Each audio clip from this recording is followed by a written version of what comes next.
Bismillahir Rahmanir Rahim. Lessons from the Quran by thinker of the Quran, Allama Ghulam Ahmed Parwez. Chapter 14, Surah Al-Baqarah 2, verses 40 to 45. Date 8th September 1968. The essence of Quranic teaching, establishing truth through evidence and wisdom. My dear brothers, today we begin the new series of Dars al-Quran with Surah Al-Baqarah, verse 40. In the previous lesson, the discourse had reached the point where, in the allegorical narrative of Adam, the Quran concluded with two fundamental laws, or one law expressed in two clauses, which are of great importance. I would say these are the very essence of Deen. The Quran says, فَإِمَّا يَأْتِيَنَّكُم مِّنِّي هُدًى فَمَن تَبِعَ هُدَايَ فَلَا خَوْفٌ عَلَيْهِمْ وَلَا هُمْ يَحْزَنُونَ 2:38. Whenever guidance comes to you from me, whoever follows my guidance shall have no fear nor grief. And وَالَّذِينَ كَفَرُوا وَكَذَّبُوا بِآيَاتِنَا أُولَئِكَ أَصْحَابُ النَّارِ هُمْ فِيهَا خَالِدُونَ 2:39. But those who deny and reject our signs, they are companions of the fire, abiding therein. Thus, two immutable laws are presented. Following divine guidance leads to prosperity in this life and joy in the next. Violation of divine law leads to destruction and calamity, which will persist until humanity submits to God's laws. These are the two principles, the axis around which all concepts of Deen revolve. The Quran's method is unique. When it presents a principle, a universal law, or an unchanging truth, it supports it with historical evidence. And nothing is more reliable, more tangible than history itself to prove the validity of a principle. Generally, history is understood as a record of events, chronicles of what happened. In such and such year, a king ascended the throne, fought battles, won or lost, ruled for centuries, then another nation replaced them. These are mere reports, news, incidents, biographies, accidents, compiled into records. But the Quran gave history a new dimension. It said, yes, events occur, but the real question is why they occur. Why does one nation rise and dominate another? Why does a powerful, stable nation soon fall into weakness? What causes this? History only tells you what happened, that one nation prevailed, another was subdued. But history does not tell you why it happened. All principles of the Quran are based on cause and effect. The Quran declares that the true purpose of history is to explain the causes and reasons behind events, why things happen as they do. It transformed history into a philosophy of the rise and fall of nations. The philosophy of history was first introduced by the Quran. In the West, the term itself was not used until Hegel, 1770 to 1831. People had written history of philosophy, but the philosophy of history, the idea that history itself has laws and principles, was first presented by the Quran. The Quran teaches that nations do not rise or collapse by chance. Their rise and fall follow specific laws. Every historical event is evidence of the truth of these laws. Thus, history should not merely record what happened, but explain why it happened. The Quran does exactly this. It presents a principle or law and then supports it with historical testimony. Quranic history, not chronicles, but philosophy. The stories of earlier prophets and past nations in the Quran are not mere chronicles. They are lessons in the philosophy of history. Whenever the Quran narrates a historical event, it explains the cause. This happened because that nation violated a particular law. And when a nation received blessings, it was not random. It was because they had developed certain qualities and values. The natural result of those qualities was prosperity. The Quran says, وَلَن تَجِدَ لِسُنَّةِ اللَّهِ تَبْدِيلًا 33:62. You will never find any change in the laws of God. This is the purpose, to show that divine laws are immutable. the difference between conventional history and Quranic history. In our common understanding, history is just a record of events. When Akbar ascended the throne, when he won a battle, when he died. These are mere facts and dates. But the Quran says the purpose of history is to show that when a nation adopts a certain way of life, the inevitable result is a certain outcome. If you adopt the same way of life, you will face the same consequences. Because وَلَن تَجِدَ لِسُنَّةِ اللَّهِ تَبْدِيلًا 33:62, there is no change in God's laws. The principle presented, following or violating divine values. The Quran presents this principle. A nation that follows God's immutable values will receive his blessings, honor, and a dignified life. A nation that violates them will suffer destruction and calamity. Immediately after stating this principle, the Quran provides historical evidence. It says, Ya Bani Isra'ila, udhkuru ni'mati allati, 240. O children of Israel, remember my blessings which I bestowed upon you. This shows the deep coherence of the Quran, principle followed by historical testimony. The Quran, a clear and coherent book on the principles of national life and death. At first glance, it seems that the allegory of Adam began, where he was expelled from paradise. Then, immediately, the discourse turned to the children of Israel. Notice the deep coherence in these transitions. The Quran's continuity is such that from Al-Fatiha to An-Nas, the entire book flows in a connected sequence without any break or interruption. This is the Quran's unique internal coherence, Rabt-e-Bahami. The story of the children of Israel in the words of the Quran. The Quran now presents historical testimony. Among all nations, it brings forward the children of Israel most prominently. There are reasons for this. The primary audience of the Quran was familiar with the Israelites' history. Arabs and Israelites both belonged to the same Semitic stock, sharing ancestry and living in neighboring regions. They interacted frequently. Their social and cultural exchanges were common. If the Quran had presented the history of a distant dynasty, like that of China, the Arabs would not understand. They would first need to learn that history, and even then, second-hand knowledge would not impact them as directly as the ruins they saw with their own eyes, such as the destroyed cities of the people of Lot. Thus, the Quran wisely presented historical evidence from nations and prophets familiar to its immediate audience. The high position of the Israelites. The Israelites trace their lineage to Prophet Jacob, Yaqub, whose title was Israel. Their ancestry, in fact, goes back to Prophet Abraham, Ibrahim. Prophet Joseph, Yusuf, brought his parents and brothers to Egypt, where they lived honorably. That family settled there and over time became a nation. They first lived freely, but later fell into slavery under the pharaohs. In this period of humiliation, Prophet Moses, Musa, arose, delivering them from bondage and leading them into freedom in Palestine. There they established their rule, enjoying the glory of Solomon, Suleiman, and the strength of David, Daud. Later they fell into decline, lost their center, and their national identity collapsed. They became the wandering Jews scattered across the world. The Israelites at the time of the Quran. When the Quran was revealed, this was their condition. Centuries of continuous history, with both glory and humiliation. Their interaction with Arabs was extensive. In Mecca and Medina, Jewish communities were significant, especially in Medina, where their presence was strong and influential. Thus, the Quran presented the history of the Israelites as testimony to its principles. Arabs knew well the heights of their glory and the depths of their humiliation. For this reason, the Quran consistently uses the history of the Israelites as evidence of its laws. Other nations like Ad, Thamud, and Lot are mentioned occasionally, but the continuous narrative in the Quran is that of the children of Israel.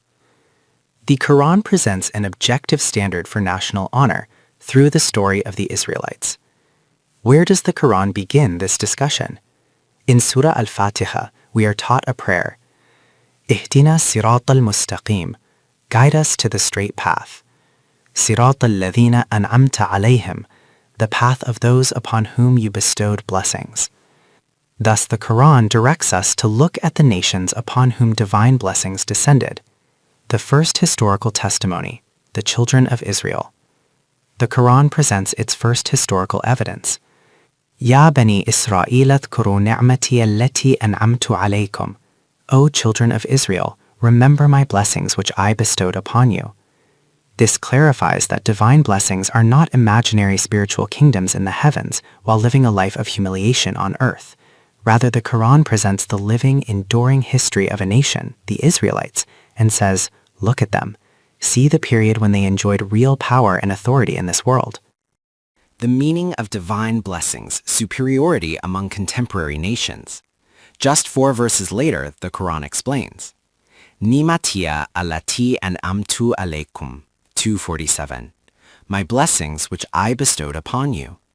And then, wa anni fadaltukum ala al-alamin, 247, and that I favored you above all nations. This is the essence. Divine blessings meant superiority, dominance, and distinction over contemporary nations. The Quran summarizes in 2 words what volumes of history could describe. The Israelites were given superiority over their contemporaries. An objective test, no room for self-deception.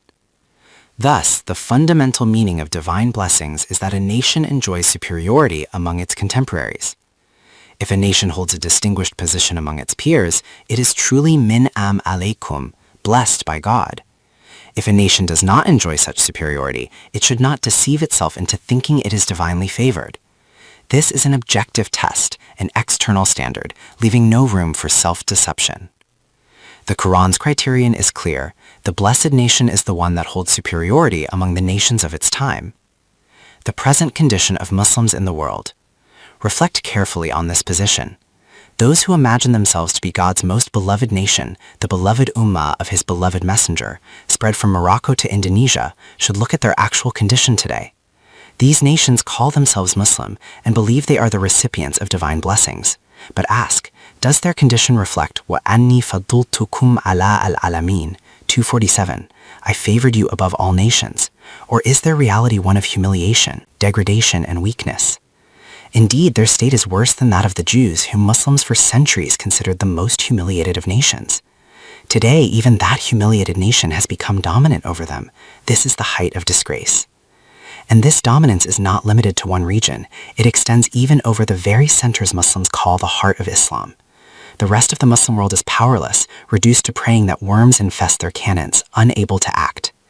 Yet, despite this condition, Muslims continue to recite 44 times a day, Ihdina as-sirata al-mustaqim, sirata alladhina an'amta alaykum. Guide us to the straight path, the path of those upon whom you bestowed blessings. This is the great self-deception nations inflict upon themselves. The Quran's contrast, honor versus humiliation. The Quran clarifies by contrast. When nations follow divine law, they are granted superiority. Wa anni faddaltukum ala al-alamin, 247. I favored you above all nations. When they abandon divine law, the opposite law applies. وَضُرِبَتْ عَلَيْهِمُ الذِّلَّةُ وَالْمَسْكَنَةُ وَبَاءُوا بِغَضَبٍ مِّنَ اللَّهِ, 261. Humiliation and misery were stamped upon them, and they incurred the wrath of God. Dhillat means being crushed in power, losing strength. Maskanat means stagnation, paralysis, the freezing of a nation's movement. Thus, the Quran presents both conditions in a single verse: honor through obedience, disgrace through violation. Is there any remedy for humiliation and misery? The question arises, is this condition eternal? Is the punishment upon the Jews, or upon Muslims today, permanent until the Day of Judgment? As explained in Tulu-e-Islam, the belief that Jews can never again hold power is false and against Quranic teaching. The Quran never declares such permanence. At the time of revelation, the Quran addressed a humiliated people with hope. Ofu bi ahdi, 240, fulfill my covenant. Even in their degraded state, the door was open. The promise was, Ufu bi ahdikum, 240, I will fulfill my covenant with you. Thus, the solution is clear. If you fulfill your covenant with God, He will fulfill His promise to you. Entering the earthly paradise requires a covenant with God. My dear brothers, for us it seems easy to recall the primordial covenant. Alastu bi rabbikum, qalu bala, 7172. Am I not your Lord? They said, yes. That has already been mentioned. It need not be repeated every time. But the Quran presents matters in tangible form. What is this covenant? As I have explained before, today we think that to be Muslim, it is enough to declare Ashhadu an la ilaha illallahu wahdahu la sharika lahu wa ashhadu anna Muhammadan abduhu wa rasuluhu. Or to say Amantu billahi wa malaikatihi wa rusulihi. This is required to admit a non-Muslim into Islam. But for those born into Muslim homes, even this declaration is rarely considered necessary. Yet the Quran says that being Muslim is not merely a verbal declaration, it is a covenant. The covenant, life and wealth sold to God. The Quran states, Inna Allaha ishtara minal mu'minina anfusahum wa amwalahum bi anna lahumul jannah. 9:111. God has purchased from the believers their lives and their wealth in exchange for paradise. Thus, becoming Muslim means signing a contract, surrendering both life and wealth to God. God says, fulfill your covenant and I will fulfill mine. His promise is, Bi'enna lahumul jannah, 9:111. They shall have paradise, both in this world and the next. But this covenant is not fulfilled by mere signatures. The one who takes the covenant cannot be deceived. It is fulfilled by yuqatiluna fi sabilillahi fayaktuluna wa yaktaluna, 9:111. Thus believers must be ready to sacrifice life and wealth for God's system, either returning victorious or laying down their lives. The universality of the covenant, Torah, Gospel, Quran. This is not mere logical inference. The Quran itself says, وَأَدَّنْ عَلَيْهِ حَقًّا فِي التَّوْرَاةِ وَالْإِنْجِيلِ وَالْقُرْآنِ, 9:111. A true promise binding upon him in the Torah, the Gospel, and the Quran. Thus this covenant was taken from the followers of Moses, Jesus, and Muhammad sallallahu alaihi wasallam alike. Every prophet, every community was bound by the same pledge. Therefore the Quran says, Ofu bi ahdi ufi bi ahdikum, 2:40. Fulfill my covenant, and I will fulfill yours. This was said to the Israelites in their humiliation, and it is said to us today. The psychological obstacle, fear. Why do people fail to fulfill this covenant? Because they do not open their wealth for God's cause, nor risk their lives to remove obstacles to His system. The reason? Fear. Fear of losing wealth, fear of losing life. The Quran prescribes the cure, wa iyaya farhabun, 2:40. Fear me alone. But here arises a question. If this means fear God, does it not still create a fear complex? And fear complexes crush personality, paralyze human potential. The Quran does not teach fear, not even fear of God. It teaches liberation from fear, so that man may stand upright, free, and dignified. It is not worthy of God to force obedience through fear. My dear brothers, in our society, fear of God is often presented as the highest sign of piety and faith. People are told that obedience must come through fear, that fear is the ultimate contention. But this is compulsion, coercion at its extreme. Is it virtue if someone acts out of fear? No. When we compel someone through fear, we do not call their action goodness. We call it helplessness, weakness, lack of choice. That is not a credible quality. And what if the one who compels? The image is degrading. Can we then attribute to God what we consider degrading in human beings and imagine it to be greatness? No. Minasazad hudaira. It does not befit God. In English, whatever is degrading to man is equally degrading to God. Remember, anything that humiliates humanity cannot be worthy of God. This is not true fear. The difference between fear and caution. The Quran says, wa iyaya farhabun, and fear me alone. The root rab means to withdraw cautiously from something because of its harmful consequences. For example, we avoid putting our hand in fire because it will burn. We keep children away from fire. We fear floods, earthquakes, diseases because of their destructive results. This fear is entirely different from the fear of a dictator. Here, the Quran teaches, Fear the consequences of violating divine law. Fear the destructive results of disobedience. This is caution, not terror. Thus, Rab means to fear something as a precaution. Liberation from all other fears. The Quran says, فَمَنْ تَبِعَ هُدَايَ فَلَا خَوْفٌ عَلَيْهِمْ وَلَا هُمْ يَحْزَنُونَ. Whoever follows my guidance shall have no fear, nor shall they grieve. If you follow divine law, you will be free from all fear and grief. Fear of God is not terror. It arises only when you rebel against his laws, when you face the natural consequences of violation. This is Rab, my dear brothers, precautionary awareness of consequences. The result, freedom through caution. Thus, the Quran says, وَإِيَّايَ فَارْهَبُونَ, fear me alone. This single principle liberates humanity from all worldly fears and griefs. As Iqbal beautifully said, ये एक सजदा जिसे तू गरा समझता है, हजार सजदों से देता है आदमी को निजात. This one prostration which you consider burdensome frees man from 1,000 humiliating prostrations. Fear of the consequences of rebellion against God's law protects nations from humiliation. Following divine law is based on the awareness that violating it will bring destruction and loss. This feeling of caution enables a person to pass proudly through the greatest thresholds of the world, without fear or grief. This is the principle. O nations trapped in humiliation and misery, bowing at every door, considering yourselves helpless and powerless, come, fulfill the covenant, and God will fulfill his promise. Once obedience to divine law is established, no other fear remains. And when fear departs from the heart of a nation, no heights are beyond its reach.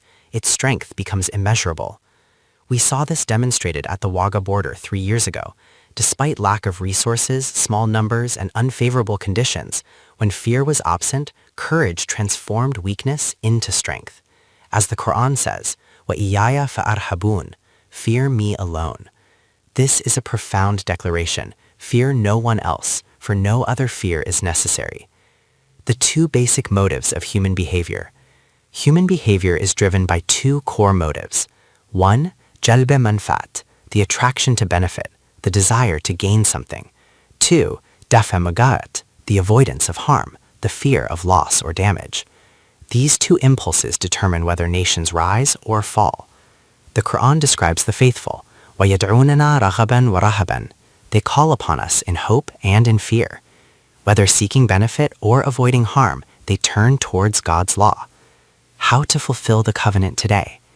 The covenant was fulfill God's law, but how can it be fulfilled today when the Torah is no longer preserved in its original form? Their prophets are no longer present. Their community is scattered, their center destroyed. Their original divine book is lost. The Quran answers, وَآمِنُوا بِمَا أَنزَلْتُ, believe in what I have revealed. This is the preserved guidance, the living covenant. The universal significance of the Quran. Some may say, isn't it narrow-minded to claim that only belief in the Quran leads to salvation? But the Quran explains, from Noah to Muhammad, every prophet was given the same deen. Yet no nation today possesses its divine book in original form. This is not an empty claim. No religion under the sky today can prove that its present scripture is word for word the same as what was revealed to its prophet. Their own historical admissions confirm this. The Quran alone remains intact. Thus, when the Quran invites humanity, it is not offering something new or sectarian. It is the same deen given to all prophets, preserved only here. It is not our own product to sell. It is the universal religion of God for all mankind. Accept it, and the covenant will be fulfilled. The meaning of musaddiqan lima ma'akum, 241. The Quran says, musaddiqan lima ma'akum, 241, confirming what is with you. This is often interpreted to mean it confirms the scriptures you already possess. But such an interpretation creates contradiction. If the Quran were confirming the present Torah and Gospel, then why reject it? If those books were intact and the Quran confirmed them, there would be no need for a new call. The Quran's view. The Torah and Gospel are no longer in their original form. It is a misunderstanding to think the Quran confirms the present Torah and Gospel as authentic. The Quran repeatedly declares that these books have been altered, changed, and corrupted. What people present as God's word is not truly from God. Thus, the Quran cannot both say, these are altered, and at the same time, I confirm them. That would be contradictory. Therefore, musaddiq does not mean confirming the present altered texts. The true meaning of musaddiq. The root sidq means to make something true. Musaddiq means the one who makes a claim come true. The Quran is saying the promises God made to you, that obedience would bring glory, that his law would prevail, the Quran will make those promises true. Every religious community lived in expectation. One day our decline will end, our faith will prevail, our glory will return. The Quran declares the fulfillment of those hopes lies here. Thus, musaddiqan lima ma'aku means this will make true the hopes, expectations, and claims you already hold. The warning, do not be the first to deny. Therefore, the Quran says, وَلَا تَكُونُوا أَوَّلَ كَافِرٍ بِهِ 2:41. Do not be the first to deny it. Others may reject it because they have no hope or expectation, but you who have been waiting for this should not be the first to deny it. The contradiction of rejection. My dear brothers, reason and wisdom demanded that when such a voice arose, you should have been the first to embrace it. Yet, paradoxically, you were the first to reject it. Why? Because it struck a sensitive nerve. This has always been this way. And even today, the same pattern continues. Who stands in the way of God's path? The Quran statement about religious priesthood. My dear brothers, even today, voices rise everywhere in your community. Come back to the Quran. Come back to God. Come back to Deen. Everything will be set right. These slogans of back to Quran are raised, but no one comes. In fact, no one is allowed to come. Who prevents them? The Quran explains in 2 words, وَلَا تَشْتَرُوا بِآيَاتِي ثَمَنًا قَلِيلًا. Do not sell my verses for a small price. This refers to those who have turned religion into a profession, a source of income. This prevents them from allowing people to return to God's law. Throughout history, whenever God's deen came and a prophet stood to proclaim it, the first opposition always came from religious priesthood, even though the prophet's call was the same truth they claimed to preach.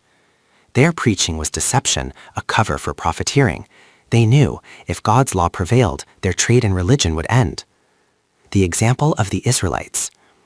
In the Israelites' darkest period of humiliation, a messianic voice arose saying, Agar yek gatrachun dari, agar mushte pare dari, biya men ba tu amuzam tariq shah bazira. If you still have a single drop of blood, even handful of strength, come, I will teach you the way of the falcon, how to soar in the vast skies of freedom. The secret meeting of the priests. When Jesus, Isa, gave this call, the Israelite priests held a secret meeting. Their discussion was, what he says is true, but today our situation is such that the ruler does not interfere in our affairs. The state is secular, and within our domain we are free. If tomorrow his deen prevails, then we will be reduced to begging for bread. Thus they conspired. Publicly they accused him of insulting God's temple, declared him guilty of blasphemy, and issued a verdict of apostasy, punishable by death. They demanded his execution. The Quran explains, وَلَا تَشْتَرُوا بِآيَاتِي ثَمَنًا قَلِيلًا. Do not sell my verses for a small price. The meaning of ثَمَنًا قَلِيلًا. This does not mean do not take little money, take more. The Quran clarifies elsewhere, even if you gain the greatest wealth of this world through such means, compared to the future it is always a small price. The Quran offers instead, رَبَّنَا آتِنَا فِي الدُّنْيَا حَسَنَةً وَفِي الْآخِرَةِ حَسَنَةً. Our Lord grant us good in this world and good in the hereafter. Worldly gain is temporary, lasting only a few days. Compared to the eternal blessings of God, it is always ثَمَنًا قَلِيل, a small, insignificant price. Not criticism of individuals, but of the institution of priesthood. My dear brothers, it is a strange spectacle. I do not criticize individuals. Remember, when I speak of religious priesthood, I do not mean particular persons. What I mean is the institution of priesthood, the system that has turned religion into a profession. Think about it. What do they take money for? The time of prayer arrives, worshippers gather, Muslims come to pray. Among them, one person steps forward to lead. He is respected, placed in front, and he prays just like the others.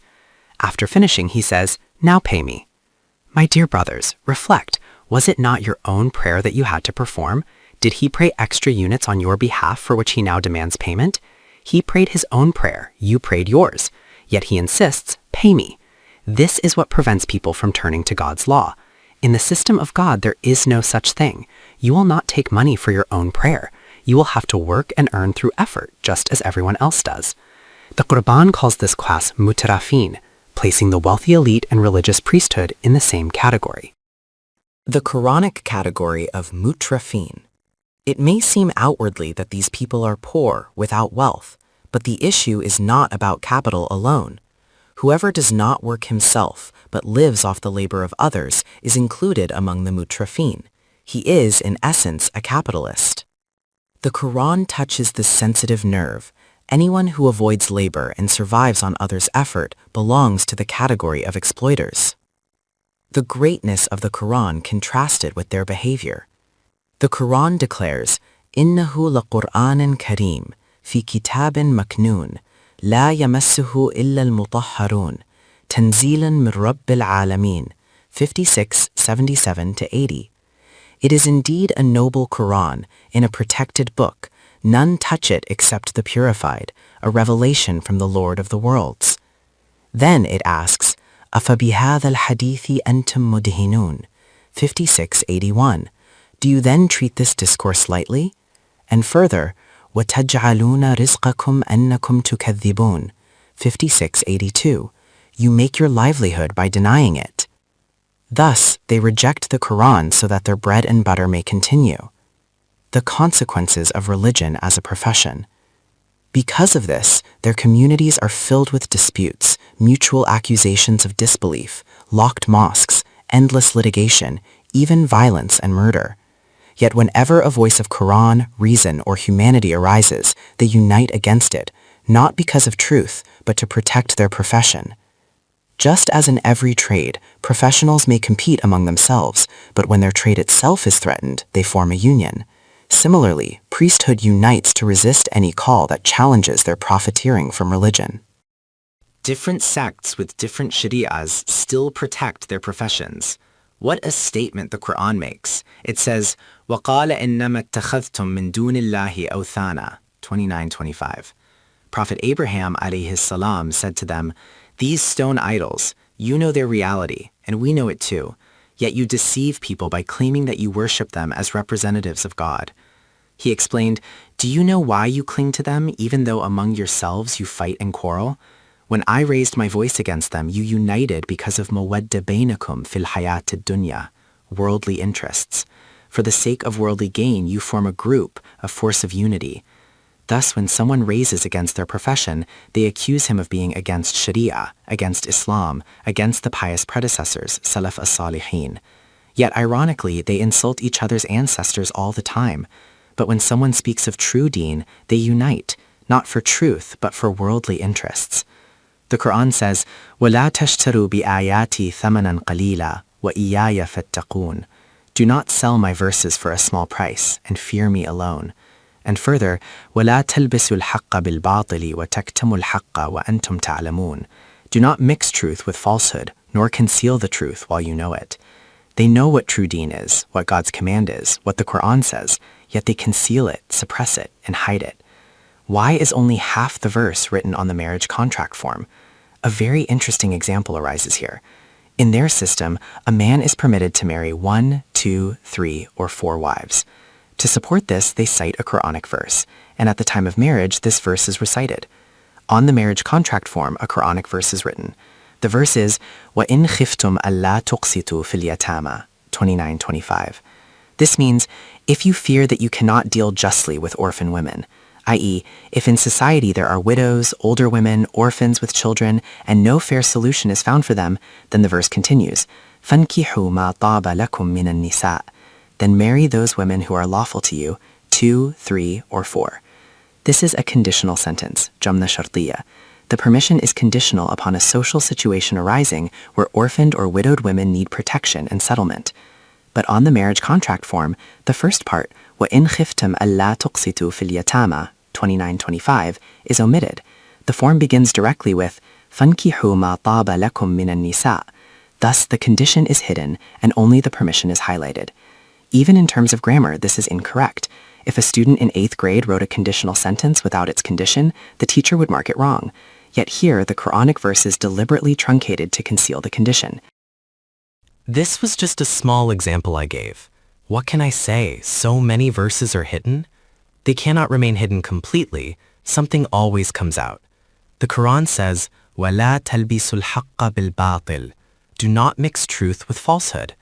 Yet this mixing of truth and falsehood, talbis, is constantly done. The word talbis in Arabic means a blending that cannot easily be separated, like water mixed into milk. This is different from ikhtilat, simple mixing, which can be separated quickly, like sheep among camels. The Quran is absolutely correct. It says if you claim this is not God's book, then bring something like it. This is a challenge and it remains valid even today. But in contrast, among us there is the belief of mithlahu ma'ah, that something else can be placed alongside the Quran. Result of interpreting the Quran through fiqh and traditions. This mithlahu ma'ah concept means a Quranic verse is written ceremonially at the top, but its entire explanation is taken from traditions, then from earlier commentaries, and then repeated again. Today, if you ask them about any issue, they will not present a Quranic verse as evidence. Instead, they will say, fiqh says this, the predecessor said that, the traditions record this. But often these rulings go directly against the Quran. For example, the Quran says, fulfill the will of the deceased first, then distribute inheritance. Yet they say, a will in favor of heirs is not valid, and even otherwise it cannot exceed 1/3. This contradicts the Quran. When asked, they reply, a narration says this verse was abrogated, and so the verse is dismissed. Narahebans, nabacheban sudi. The nature of sermons in our society. Thus, all these laws of Sharia, these interpretations, these sermons, they are all a mixing of truth and falsehood. A Quranic verse is inserted here and there, and listeners think, indeed, they explained issues from Quran and Hadith. But in reality, the Quran is absent. This is the talbis the Quran warns against. وَلَا تَلْبِسُوا الْحَقَّ بِالْبَاطِلِ وَتَكْتُمُوا الْحَقَّ. Do not mix truth with falsehood, nor conceal the truth. Who is being addressed? The next part clarifies. وَأَنْتُمْ تَعْلَمُونَ. You know the truth, yet you conceal it. The ordinary people listening do not know, but the preachers do know what the Quran says, and they deliberately present something else. Preaching to others while ignoring one's own life. The Quran continues, أَتَأْمُرُونَ النَّاسَ بِالْبِرِّ وَتَنْسَوْنَ أَنفُسَكُمْ. Do you enjoin righteousness upon people, yet forget yourselves? On the pulpit, all the exhortations are directed at the audience, but the preacher's own life is untouched by those teachings. Even today, not only on pulpits but on stages, you hear, Muslims, mold your lives according to the Quran, reform your morals, abandon corruption, leave your faults. But the preacher exempts himself. Meino no kuch kena, don't say anything to me. Thus the Quran says, Ata amuruna nasa bil birri. You command others to righteousness. Here the word al-nas, the people, is used, highlighting the irony. Human emotions, human intellect, and the guidance of the Quran. The people are constantly exhorted, but watansona anfusakum, you forget yourselves. The word nasya does not mean simply to forget, but to put behind one's back. Why does this happen? Because of selfish motives and vested interests. Notice what the Quran appeals to here. Afala ta'qilun, will you not then use your intellect? Even if not religion, not Sharia, not a prophet, not Gabriel, at least use reason. Does reason ever teach a man to warn others, do not go forward, there is water, you will drown, while he himself walks straight into it? In sermons they say, poison is deadly, do not eat it, yet they swallow it themselves. They say, do not smuggle, do not earn unlawfully, do not take bribes, yet they themselves do all these things. The Quran says, ask your intellect, if these things are truly as bad as you preach, then why do you practice them? Thus, afala taqilun, will you not then reason? The program given by the Quran. What should be done? The Quran gave the program right at the beginning. وَأَقِيمُوا الصَّلَاةَ وَآتُوا الزَّكَاةَ 2:43. Establish the system of salah and give zakah. And then in verse 45, وَاسْتَعِينُوا بِالصَّبْرِ وَالصَّلَاةِ. Seek help through steadfastness and salah. Your condition is helplessness, weakness, misery. You call upon others for help, bow at different shrines, seek aid from outside. The Quran says, establish God's system within yourselves, stand firm upon it. Here lies your help. The importance of salah and zakah, two pillars of divine deen. My dear brothers, you now understand what iqamat as-salah means and why sabr, steadfastness, is linked with it. Sabr does not mean passive resignation, my patience, my fate. It means firmness, not letting your feet slip in the face of danger. It is balance, like a heavy stone placed in a boat to keep it steady. This balance of personality is sabr. Thus, aqimus salata, 2:43, establish the system. But is that the ultimate goal? No. It must be followed by wa'atus zakata, 2:43, give zakah.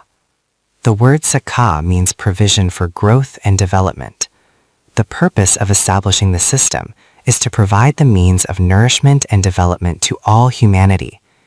Remember the opening verse, Alhamdulillahi Rabbil Alameen, 1:1.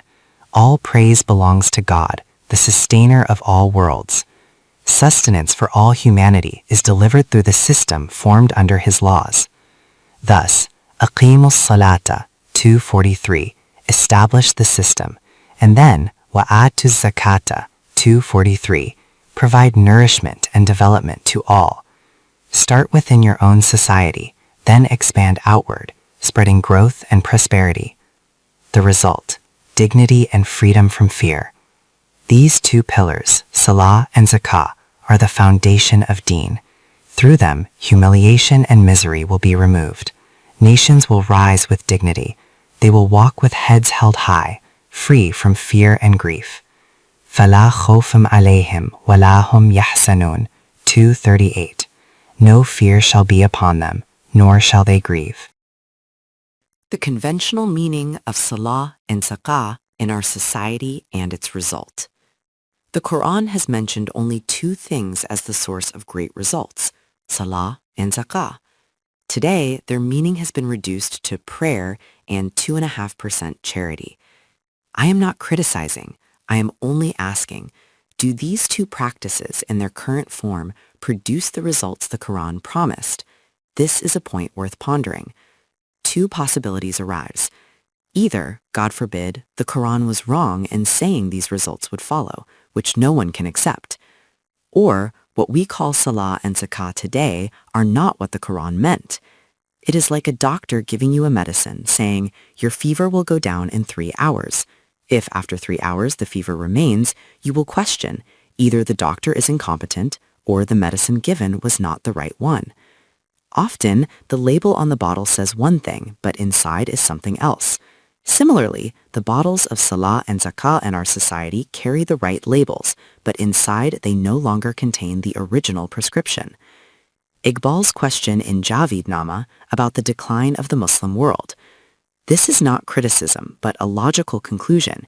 If these practices do not produce the promised results, then either the practices are not what the Quran prescribed or something fundamental is missing. Iqbal, 1877 to 1938, in Javidnama, posed a bold question to Jamal al-Din Afghani in the heavens. Tell me, is it that the Muslim has died or that the Quran has died? Musliman mumart, ya Quran bumart? This is a daring question, and it must be asked. Foreign nations are asking it too. Whenever Muslims claim, this Islam is the same as what God revealed, they respond, then why is your condition so degraded? If Islam is intact, then it clearly lacks the power to raise you among living nations. Inevitably, they reach this conclusion.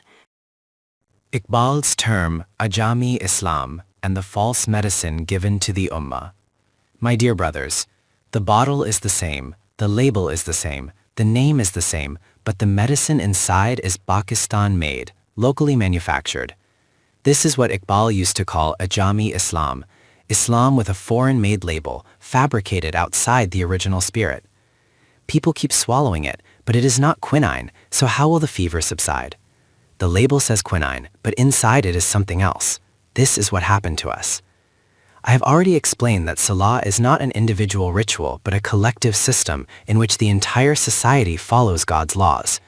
Salah is in every breath, inside the mosque and outside, in every aspect of life. As for zakah, today it means accumulate unlimited wealth, there is no restriction, and at the end of the year give 2.5%. The rest is purified. Even within this, the calculation is skewed. For example, zakah is levied on 52.5 tolas of silver, something poor people might own, but gold requires only 7.5 tolas, which is far more valuable. The burden falls disproportionately. Income tax increases with wealth, but zakah decreases in proportion. And then, instead of being a structured system, it is treated like a money order sent to God. Give it to the post office, they will deliver it to the divine treasury. Acceptance is imagined as if a receipt has been signed in heaven. Muslims under secular systems, still praying and giving zakah. My dear brothers, think about what is happening. The Quran says, if you want to escape humiliation and misery, seek help through wa'akimu salata wa'atu zakata, 243, establish salah and give zakah. But even today, millions pray and give zakah, yet humiliation increases daily. Why? Because the system is missing. Look at history. Under Hindu rule in India, Muslims prayed and gave zakah. Under British colonial rule, Muslims prayed and gave zakah. Even today, under secular governments, Muslims pray and give zakah. In atheist states like Russia, they allow Muslims to pray and give zakah because it does not affect governance. This shows that salah and zakah, as practiced today, do not require a Muslim government. They have been reduced to rituals that can exist under any regime, even when hostile to Islam. The duty of an Islamic state regarding salah and zakah. Listen carefully regarding zakah. The Quran says, الَّذِينَ إِن مَكَّنَّاهُمْ فِي الْأَرْضِ 22:41. These are the people, the community of believers, that when we establish them in the land, when their government is established, then what will happen? The Quran continues, أَقَامُوا الصَّلَاةَ وَآتَوُا الزَّكَاةَ 22:41. They will establish salah and they will give zakah. Reflect on this. The establishment of salah and the giving of zakah are conditional upon tamkeen fil ard, having authority in the land. This means that the nation must have its own government.